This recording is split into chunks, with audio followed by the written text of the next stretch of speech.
والأرض ومن فيها إن كنتم تعلمون سيقولون لله قل أفلا تذكرون قل من رب السماوات السبع ورب العرش العظيم سيقولون لله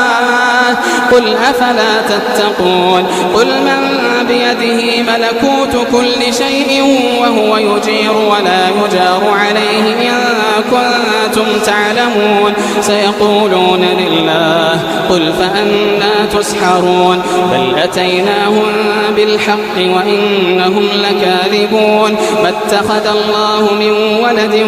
وما كان معه من إله إذا لذهب كل إله بما خلق ولعلى بعضهم على بعض سبحان الله عما يصفون عالم الغيب والشهادة فتعالى